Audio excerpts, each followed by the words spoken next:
Story நேரம் Tamil வியூவர்ஸ்க்கு hi. மூலியோட next எபிசோட்ல என்ன ஆக போகுதுன்னு இன்னைக்கு வீடியோல பார்க்க போறோம்.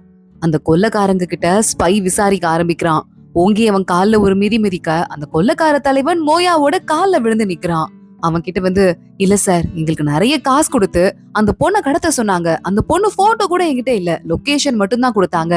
அது யார் கொடுத்தாங்கன்னு எங்களுக்கு அவ்வளவா சரியா ஞாபகம் இல்ல சார். ஆனா அந்த பொண்ணை நாங்க பிடிக்கல. அப்பன்னு பார்த்து பயங்கர வீரமான ஒரு ஆள் வந்துட்டு அந்த பொண்ணை பார்த்து நீ ஓடுன்னு சொல்லிட்டு அந்த பொண்ணை காப்பாத்தி விட்டாரு. அவரோட திறமைக்கு முன்னாடி எங்களாலலாம் முன்னாடி நிக்கவே முடியலன்னு சொல்ல மோயாவை பாக்குறான். அப்புறமா அந்த பொண்ணை நீங்க தான் மலை உச்சியில இருந்து கீழே தள்ளினீங்களான்னு. எவ்வளவு சண்டை போட்டு எங்களால ஜெயிக்க முடியாதப்போ நாங்க எப்படி சார் தள்ள முடியும், நாங்க கிடையாதுன்னு அவன் சொல்ல, கடைசி கேள்வி யாரு அவங்கள அனுப்புனது அப்படின்னு சொல்லிட்டு மறுபடியும் மோயாவை அவங்கள மிரட்ட ஆரம்பிக்கிறான். இங்க பார்த்தா அந்த மிங்க தனியா அடைச்சு வச்சிருக்காங்க. கண்ணை திறக்கிறான். ரூம்ல கீழே ஒரு கல்லு ஒண்ணு இருக்கு. அந்த கல்லை எடுத்து யூஸ் பண்ணி அப்படியே அவன் கையில இருக்கிற கட்டை கழட்டிட்டு அங்கிருந்து எஸ்கேப் ஆகுறதுக்கு பிளான போட்டுடுறான். யாழியும் ரூம்ல வெயிட் பண்ணிட்டு இருக்கால. அப்போ டாக்டர் வராங்க யாழிக்கு ட்ரீட்மெண்ட் எல்லாம் பாக்குறதுக்கு. தட்டு மாதிரி யாழி கொஞ்ச நேரம் வெளியே வந்து நிக்கிறா. அப்ப அங்க ஒருத்தர் இருக்காரு, பெரியவர், தோட்ட வேலை பாக்குறவரு. சார், நீங்க கொண்டு வந்திருக்க மல்லிகை பூலாம் வாசம் தூள் பறக்குது, ரொம்ப பிரமாதமா இருக்குன்னு சொல்ல, தேங்க்ஸ்மா அப்படின்னு சொல்றாரு. இதான் உங்க வீடா, இங்கதான் நீங்க எப்பவுமே வேலை பாப்பீங்களான்னு கேட்க, இல்லம்மா, அப்பப்போ தோட்டத்தை சரி பண்றதுக்கு என்ன கூட்டு விடுவாங்க, நல்ல காசு தராங்களே நானும் வருவேன்னு அவர் சொல்ல, இன்னும் அதிகமா காசு தர மாதிரி ஒரு வேலை சொல்லவா, நாங்க இருக்கேங்கிறத என் புருஷனுக்கு இன்ஃபார்ம் பண்ணணும், 100 காசு அதுக்கு மட்டுமே தரேன் அப்படின்னு யாழி சொல்றா. யார் உங்க புருஷன், எங்க இருக்காரு அப்படின்னு தோட்டக்காரர் கேட்டுட்டு இருக்காரு. இன்னொரு பக்கம் இங்கு வீட்டுல உட்கார்ந்துட்டு இருக்கா. என்னடா அந்த பையன் கிட்ட யாழிய கடத்த சொல்லி வேலை கொடுத்தோம், என்ன ஆச்சுன்னு தெரியலையேன்னு பாக்கும் போதே வேலைக்கார பொண்ணு ஓடி வரா. வீட்டுல இருக்க எல்லா ஆளுங்களுமே காவலர்கள்லாம் கிளம்பி வெளியே போறாங்க. ஏதோ பரபரப்பா இருக்கும் போலன்னு சொல்ல, போச்சு நம்ம தான் மாட்டிக்க போறோம் போல. அம்மா, என் புருஷன் எங்க போனாருன்னு கேட்க, மலையுச்சியில ஒரு வில்லா இருக்குல்ல, அங்க தங்கி இருக்காரு அப்படின்னு வேலைக்கார பொண்ணு சொல்றா. நம்ம அங்க கிளம்பி போலாமா அப்படின்னு சொல்லிட்டு இங்க வேகமா வண்டி எடுத்து கிளம்பி வந்துட்டு இருக்கா. போற வழியிலேயே கீழே ஒருத்தன் மயங்கி கிடக்குறான் ரத்த வெள்ளத்துல. என்ன பண்ணலாம் டிரைவர் கேட்க, சுத்தி போங்க அப்படின்னு இங்க சொல்லிடுறா. ஆனா சுத்தி போகும்போதுதான் முகத்தை பார்த்தா யாழிய கொல்றதுக்கு நம்ம காசு கொடுத்து அமிச்சா அதே பையன் தானேன்னு சொல்லிட்டு வேகமா இங்க போயிட்டு இவனை காப்பாத்தலாம் அப்படின்னு பக்கத்துல இருக்கிற ஒரு இடத்துல தங்க வைக்கிறா. தெரிஞ்ச பையனான் வேலைக்கார பொண்ணு கேட்க, எனக்கு எப்படி தெரியும் அப்படின்னு இங்க நடிக்க ஆரம்பிக்கிறா. நல்லபடியா ட்ரீட்மெண்ட் பாருங்க அப்படின்னு சொல்லிட்டு கொஞ்சம் கொஞ்சமா ட்ரீட்மெண்ட் பார்க்க ஆரம்பிக்கிறாங்க. அவன் நெஞ்சில இருக்கிற தழும்பெல்லாம் இங்க பாத்துட்டு இருக்கா. மூஞ்ச மூடி திரும்பி நின்னுட்டு இருக்கா. சரி, ஓகே, ட்ரீட்மெண்ட் நல்லபடியா முடிங்க, அவனை உயிரோட கொண்டு வாங்க அப்படின்னு இங்க ஆணை போட்டுட்டு இருக்கா. இங்க மறுபடியும் நம்ம யாழிக்கு கண்ணே தெரிய ஆரம்பிச்சிருச்சு. அந்த நேரம் பார்த்து இந்த விஷயத்தை தெரிஞ்சுக்கிட்டு லீ பிரின்ஸ் உள்ள வரான். யாழினி ஓகே தானே, மத்தபடி காயம்லாம் வரதும் பெருசா இல்லன்னு சொல்லிட்டு கேட்டுட்டு இருக்கான். யாழி எதுவும் பேசாம அமைதியா உட்காந்துட்டு இருக்கா. இங்க லீ பிரின்ஸ் பக்கத்துல இருந்து உட்காந்துட்டு, இல்ல யாழி, நானு தெரிஞ்சா நீ வந்து ட்ரீட்மெண்ட்கே ஓகேவே சொல்ல மாட்டேன், அதனாலதான் பயந்துட்டு நான் உன்கிட்ட நான் யாருங்கிற விஷயத்த சொல்லவே இல்ல. இப்ப பாரு நீ சரியாயிட்ட அப்படின்னு சொல்ல, யாழி அவனை முறைச்சு பாக்குறா. என்ன எதுக்கு நீ இப்படி முறைச்சு பாத்துட்டு இருக்கன்னு கேட்க, நான் இங்க இருந்து போகணும், உடனே கிளம்பணும்னு யாழி கிளம்ப ஆரம்பிக்கிறா. ஆனா லீ எவ்வளவு விட மாட்டேங்கிறான். இங்க பாரு, எதுக்காக என்னை விட்டு போறதுக்கு ஆசைப்படுற, உன்னை பார்க்கதான் கோவிலுக்கு வந்தேன், ஆனா நீ அதுக்குள்ள உள்ள போயிட்ட, வெளியவே வெயிட் பண்ண, வரும்போது புருஷனோட வந்த, எனக்கு எவ்வளவு தெரியுமா அப்செட்டா இருந்தது. சரி, நான் உன்னை பத்திரமா ஃபாலோ பண்ணிட்டு வரலான்னு கொஞ்சம் தூரம் தள்ளி வந்தேன். அப்பன்னு பார்த்து உன்னை கிட்னாப் பண்றதுக்கு ஆள் வந்திருக்காங்கன்னு முன்னாடி ஓடி வந்து பார்த்தா நீ அவ்வளவு கஷ்டத்துல இருந்த. நான் உன்னை பார்த்துட்டு எவ்வளவு மனசு நொந்து போயிட்டேன் தெரியுமா, என் மனசு எவ்வளவு கஷ்டப்பட்டுச்சு தெரியுமான்னு கேட்க, என்னது, என்ன பார்த்து உன் மனசு கஷ்டப்பட்டுதா, லீ உனக்கு அறிவுன்னு ஏதாவது இருக்கா இல்லையா, என் கூட நீ இருந்த இத்தனை நாள்ல எங்க எவ்வளவு ஃபீல் பண்ணிருப்பான்னு கேட்க, எனக்கு அவளை பத்தி கவலை கிடையாது, நான் உன்ன அவளை புடிச்சு கல்யாணம் பண்ணல அப்படின்னு லீ சொல்லிட்டு இருக்கான். என்ன விடு அப்படின்னு யாழி எங்க இருந்து போறா. இவன் கையை புடிச்சிருக்க யாழி ஸ்லிப் ஆகி விழ போறா. யாழிய அப்படியே பத்திரமா புடிச்சு 4 படிக்கட்டு உருண்டு இங்க அவளை காப்பாத்திட்டு இருக்கான். யாழி வேகமா எந்திரிச்சு அவனுக்கு ஒரு அறை விட்டுடுறா. நான் தான் உன்னை காப்பாத்தினேன், என்னையே எதுக்கு அடிக்கிறேன்னு சொல்லிட்டு லீ கேட்டுட்டு இருக்கான். இங்க பாரு, நீ என்ன காப்பாத்திருக்கணும்னு எனக்கு எந்த அவசியமும் கிடையாது, நீ என்ன காப்பாத்தாமலே விட்டு இருந்திருக்கலாம் அப்படின்னு சொல்லிட்டு யாழி அவனையே முறைக்க, காப்பாத்தாமலே விட்டு இருந்திருக்கணுமா, ஏன்னா காப்பாத்தினா என்ன பிரச்சனை அப்படின்னு கேக்குறான். உன்னை யாழி பாக்குறா. இது என்ன பிரச்சனையா, என்ன பேசிட்டு இருக்க, உனக்கு தெரியாதுன்னு நினைச்சிட்டு இருக்கியா, உன்னதான் என்னைக்குமே என்னால மன்னிக்கவே முடியாது அப்படின்னு சொல்ல, மலையில இருந்து கீழே வரதுக்கு முன்னாடி உன்ன மாதிரி ஒரு ஆளை பார்த்ததையே நான் மறந்துதான் வாழ்ந்துட்டுதான் நினைச்சேன், அப்படிதான் உன்னையும் கண்டுக்காமலே இருந்தேன் அப்படின்னு சொல்ல, சரி ஆமா, அத்தனை பேர் இறந்து போயிட்டாங்க, அதுக்கெல்லாம் நான் தான் காரணமாயிட்டேன், இப்ப என்ன பண்ணலாங்கிற, நீ ஏன் உன் கையால என்ன கொன்னுடுன்னு சொல்லிட்டு யாழி கையில கத்திய கொடுத்து குத்து குத்துன்னு சொல்லிட்டு அவன் வேகமா குத்த ஆரம்பிக்கிறான். அவங்க 2 பேரும் போடுற சண்டையில ஒரு கத்தி குத்தி நேராவே அவன் பாடியில இறங்கிருது. அதுக்குள்ள லீ பிரின்ஸோட ஆளுங்க எல்லாம் அங்க வந்துடுறாங்க. யாழி பாத்துட்டு இருக்கா. லீ பிரின்ஸ்க்கு ட்ரீட்மெண்ட் ஆரம்பிக்குது. கண்ணை முழிச்சவன் பார்க்கும் போது யாழி பக்கத்துல உட்காந்துட்டு இருக்கா. தெரியும் என்னை விட்டு போயிருக்க மாட்டேன்னு, அப்ப என் மேல உனக்கு அக்கறை இருக்குதானே அப்படின்னு சொல்லிட்டு லீ மறுபடியும் வந்து கேட்டுட்டு இருக்கான். நான் உன்னை சொல்லவா, லீஷன் மலையில இருந்து ஷூ பிரிவு ஆளுங்க எல்லாருமே ஒன்ன கூட்டிட்டு தான் ஊருக்குள்ள வந்தாங்க. அங்க மொத்தமா எத்தனை பேர் இருந்தாங்க ஞாபகம் இருக்கா? அவங்க எல்லாரும் எப்படி இறந்து போனாங்க ஞாபகம் இருக்கா? அதுலயும் இந்த சின்ன பையன், அவனுக்கு கடைசியில எத்தனை வயசு தெரியுமா? செத்து போகும்போது அவனுக்கு 12 வயசுதான். அதுவும் இல்லாம இன்னொருத்தர் பெரியவர் இருந்தாரே, அவருக்கு வயசே 24 தான். அந்த நேரத்துல அவருக்கு அவ ஒய்ஃப் பிரெக்னெண்டா இருந்தாங்க. அந்த குழந்தை கூட அவங்க அப்பா முகத்தை பார்க்காம போயிடுச்சு. உன்னை பார்த்து பத்திரமா கூட்டு வரணும் தானே அவங்க எல்லாருமே உன் கூட கிளம்பி வந்தாங்க. உன்ன மேல மரியாதை பாசம் எல்லாம் வச்சிருந்ததால தானே. ஆனா அவங்க எல்லாமே இறந்து போயிட்டாங்க. நானும் லீஷன் மலையை சேர்ந்த பொண்ணுதான். அவங்க சாவுக்கு நீதான் காரணங்கிறத என்னால மறக்க முடியாது அப்படின்னு சொல்லிட்டு யாழி சொல்ல ஆரம்பிக்கிறா. இல்லையாளி, அதுக்கு நான் காரணம் கிடையாதுன்னு சொல்லிட்டு மறுபடியும் அவன் அழ ஆரம்பிக்கிறான். நல்ல வேலை உனக்கும் எனக்கும் என்கேஜ்மெண்ட் பிரேக் ஆயிருச்சு. இல்லன்னா கல்யாணத்தன்னைக்கு நான் உனக்கு கொன்றுப்பேன். நல்ல வேலை நீ உயிர் பொழைச்சிட்டேன்னு நினைச்சுக்கோன்னு சொல்லிட்டு இந்த மாதிரி வெளியே இருக்கிற ஆளுங்களெல்லாம் அனுப்ப சொல்லு. நான் இப்பயே வெளியே போகணும்னு சொல்ல வெளியே மோயாவோட குரல் கேக்குது. யாழி வேகமா ஓடி வரா. மோயா உட்காந்துட்டு இருக்கான். வேகமா ஓடி போயிட்டு அவனோட கையை பிடிச்சுக்கிறா. இங்க இருந்து போலாமா, கிளம்பலாம் அப்படின்னு சொல்லிட்டு இருக்கா. மோயா திரும்பி லீ பிரின்ஸ பார்த்து ஒரு லுக்கு விட்டுட்டு வா இங்க இருந்து போலாம் அப்படின்னு கிளம்புறான். யாழின்னு இந்த பின்னாடியே லீ பிரின்ஸும் போக ஆரம்பிக்க அவனோட அசிஸ்டன்ட் புடிச்சிடுறாரு. வேண்டாம்ப்பா விட்டுருங்க அப்படின்னு சொல்லிட்டு இருக்காரு. இங்க இன்னொரு பக்கம் இந்த மிங்கு இருக்கானே, கண்ணு முழிச்சிடுறான். இங்க பக்கத்துல தான் உட்காந்துட்டு இருக்கா. ஒரு வழியா கண்ணு முழிச்சியான்னு கேட்க, என்னது நீயா அப்படின்னு சொல்லிட்டு கேட்டுட்டு, பிரின்ஸோட பொண்டாட்டியா இருந்துட்டு உனக்கு எதுக்கு அடுத்தவங்களை கடத்துற வேலைலாம் அப்படின்னு மிங்கு கேட்க ஆரம்பிக்கிறான். என்ன பத்தி உனக்கு எப்படி தெரியும்னு சொல்லிட்டு இங்க கேட்க ஆரம்பிக்கிறா. எனக்கு யார் வேலை கொடுத்தாங்கன்னு நான் விசாரிக்காமல இருந்திருப்பேன் அப்படின்னு சொல்லிட்டு மிங்க பாத்துட்டு இருக்கான். அந்த பொண்ணு இறந்துட்டாளா? இல்ல ப்ளீஸ் இல்லன்னு சொல்லுன்னு எங்க கேட்டுட்டு இருக்கா. இல்ல மலையில இருந்து கீழே விழுந்தா, ஆனா இறந்து போகல, பொழைச்சிட்டான்னு சொல்ல இப்பதான் இவளுக்கு நிம்மதியே இருக்கு. சரி பரவாயில்ல, அவளுக்கும் உயிருக்கு ஒண்ணும் ஆகல, நீயும் பொழைச்சிட்ட, உனக்கு நான் ஆல்ரெடி காசும் செட்டில் பண்ணிட்டேன், இனிமே உனக்கும் எனக்கும் சம்பந்தம் இல்ல, நான் இங்க இருந்து கிளம்புறேன் அப்படின்னு எங்க அங்க இருந்து கிளம்பி போயிடுறா. கரெக்டா நம்ம யாழியக்காக வெயிட் பண்ணிட்டு அங்கிள் எல்லாம் வெயிட் பண்ணிட்டு இருக்காரு.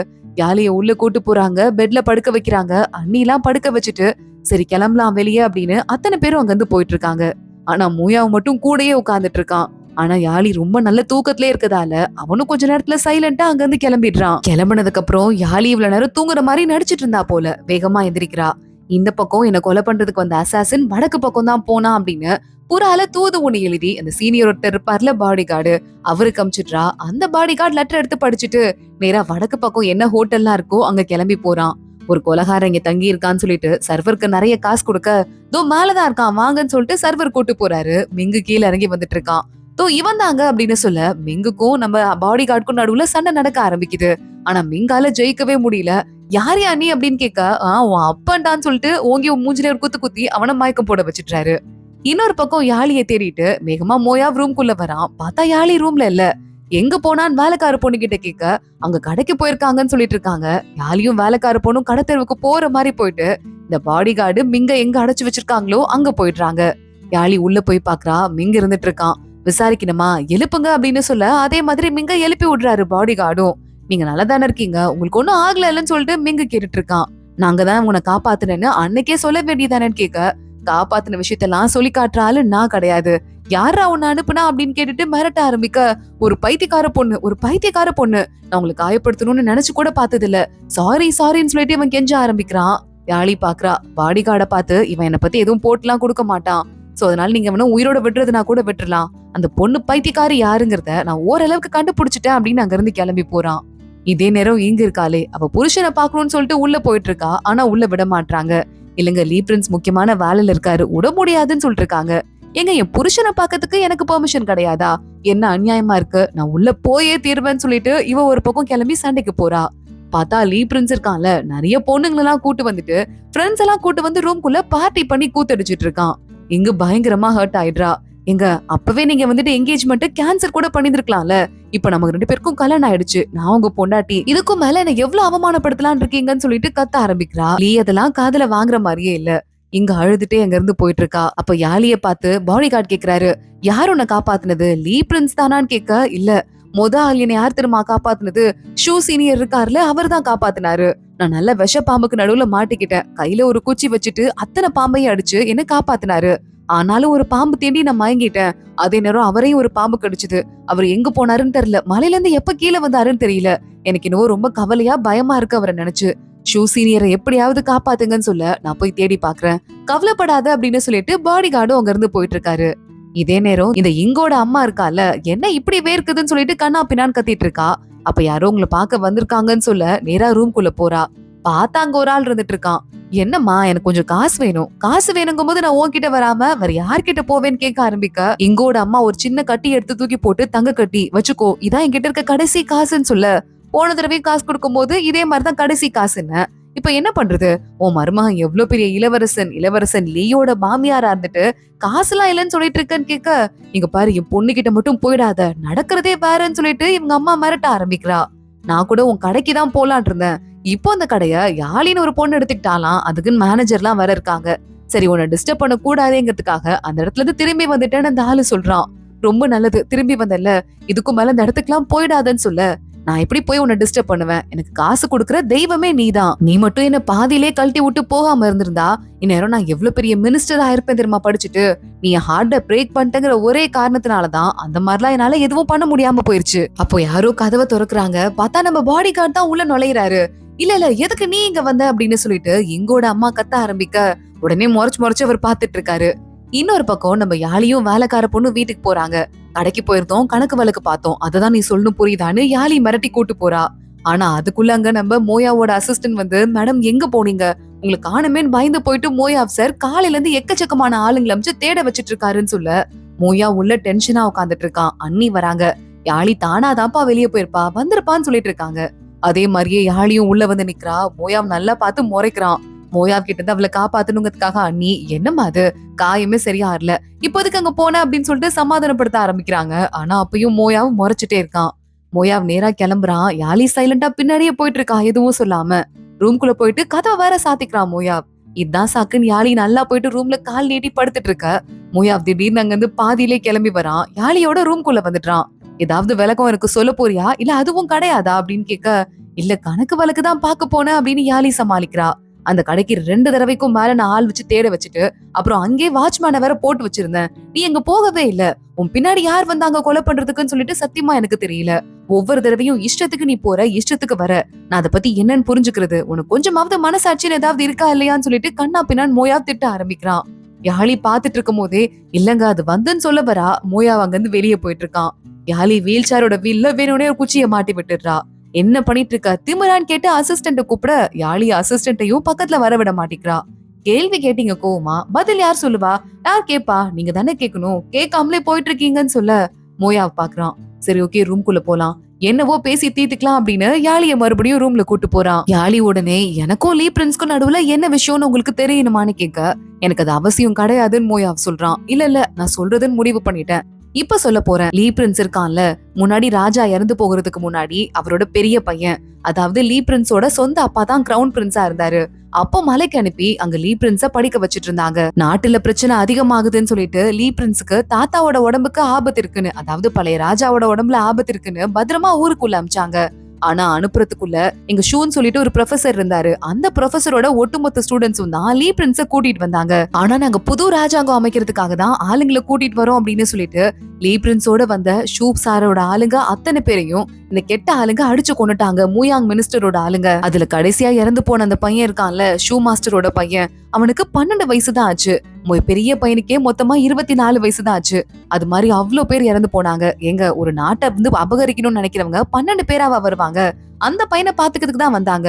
அதுக்கப்புறமா ஆமா அவங்க எல்லாம் கெட்டவங்கன்னு சொல்லிட்டு லீ பிரின்ஸ் கிட்டயே கையெழுத்து வாங்கினாங்க. லீ பிரின்ஸ்க்கு அப்ப 14 வயசு தான். அவனால எதுவே வந்துட்டு மறுத்திருக்க முடியாது. மிரட்டி அவன் கிட்ட கையெழுத்து வாங்கியிருப்பாங்கிறது உண்மைதான். ஆனா என்னால அவனை என்னைக்குமே மன்னிக்க முடியல. லீஷன் மலையோட ஒரு மெம்பரா என்னைக்குமே லீ பிரின்ஸ நான் எதிரியா நினைச்சிட்டேன்னு சொல்ல, இது எதுக்கு இப்ப என்கிட்ட சொல்லிட்டு இருக்கேன்னு மோயாவ் கேக்குறான்.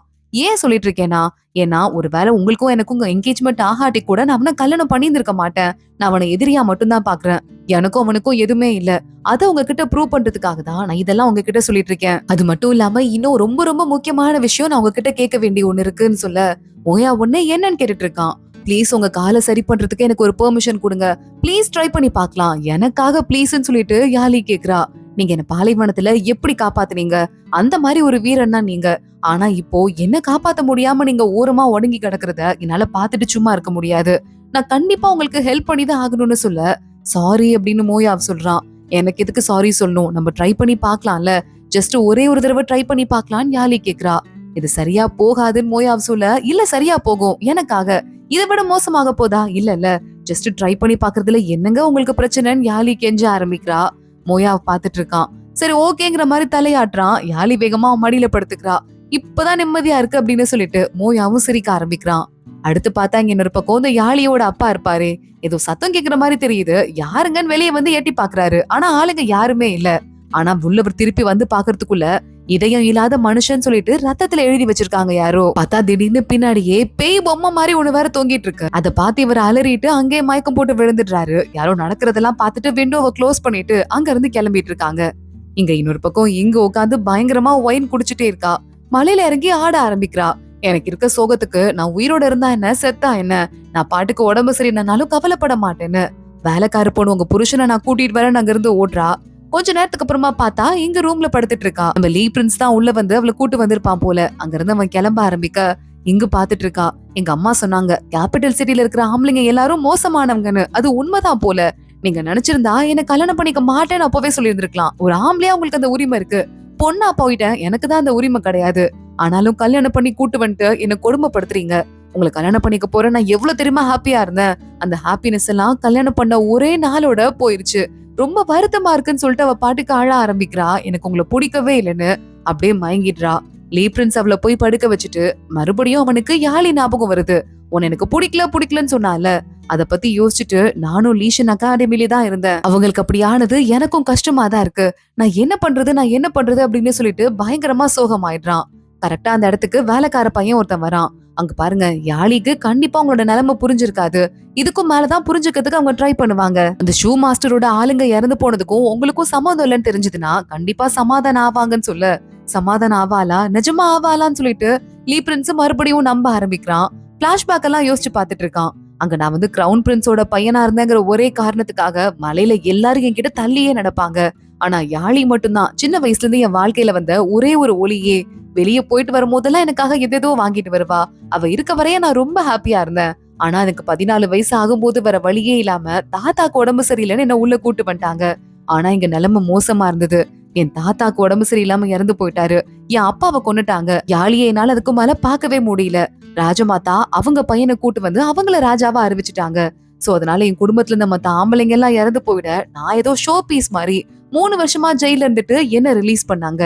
அது வரையே இருந்த கிரவுன் பிரின்ஸோட பையன் அடுத்து வரப்போற ராஜாங்கிற எல்லா ஒரு பெரிய மரியாதையும் போயிட்டு நான் ஜஸ்ட் ஒரு என்டர்டைன்மெண்ட் பீஸா மாறிட்டேன்.